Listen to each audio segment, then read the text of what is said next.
All right, so we're diving into some seriously deep stuff today. Like, whoa, the nature of reality kind of deep. You've got Plato, the OG philosopher himself, right here talking about this crazy thing called the allegory of the cave. And on top of that, we're layering in these modern philosophy lectures. It sounds like someone's been doing their homework. It's like you're asking, what if everything I think I know is like totally wrong? The thing is, what's fascinating is that these ideas that Plato was wrestling with, like over 2,000 years ago, they're still messing with our minds today. It's incredible how relevant his questions about reality, knowledge, and how we perceive the world still are in our modern lives. It's kind of mind-blowing when you think about it. This guy chilling in ancient Greece, maybe without even a decent cup of coffee, was grappling with stuff that's like the foundation of philosophy. But okay, let's get to the good stuff, this allegory of the cave. I've always found it to be, well, captivating, Yeah. but also a little creepy. No, definitely a thought experiment, that's for sure. So picture this. You've got these prisoners.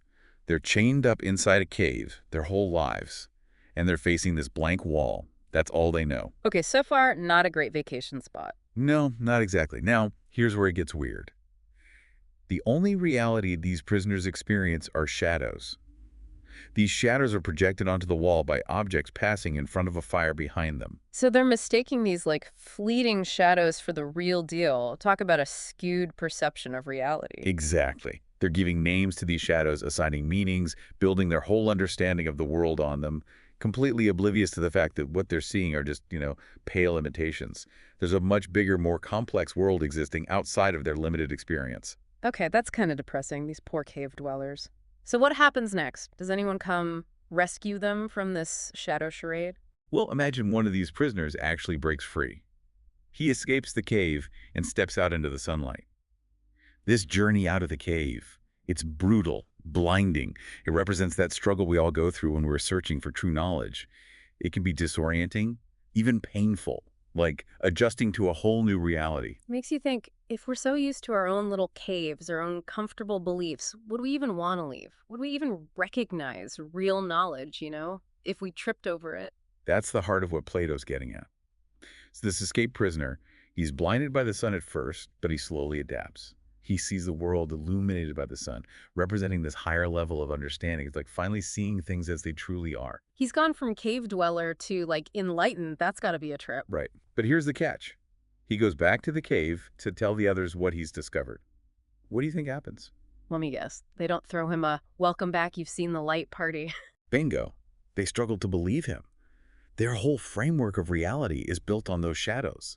They can't even fathom what he's describing. And that's where Plato draws this powerful parallel to how we resist challenging our own deeply held beliefs, even when they might be, well, shadows. And it's not just like, we cling to what we're used to, right?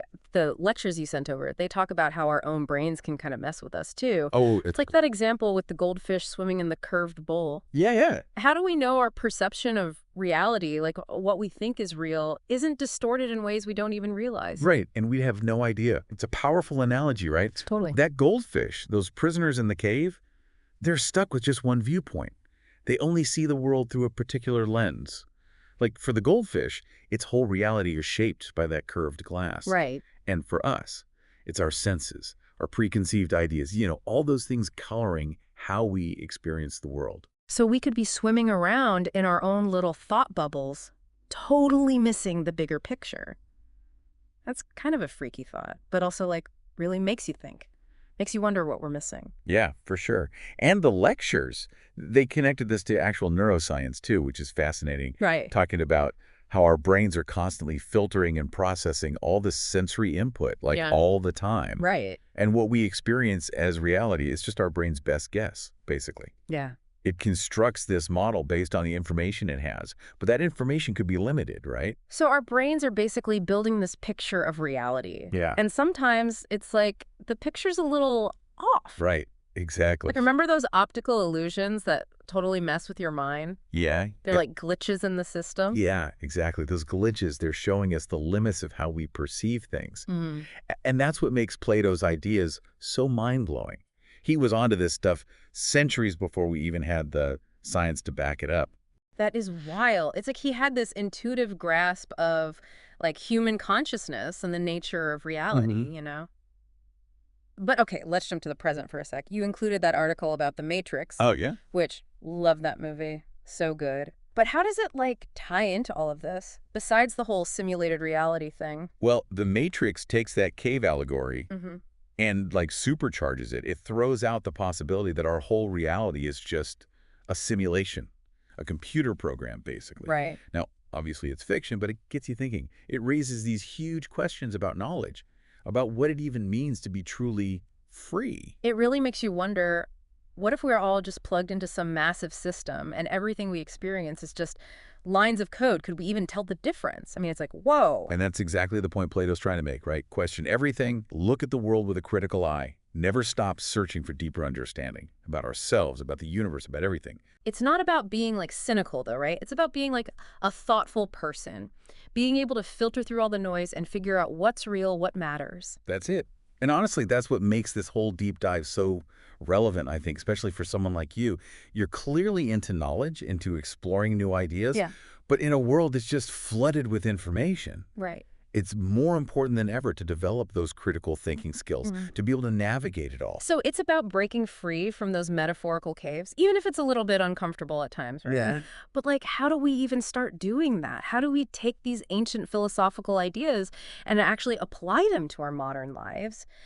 Especially when it feels like we're constantly bombarded with information from every direction. Right. It's tough. It's kind of like we're drowning in information, but starving for wisdom, you know? It's a real paradox. Yeah. And that's exactly why Plato's message is so important, even like more so now than ever, you think.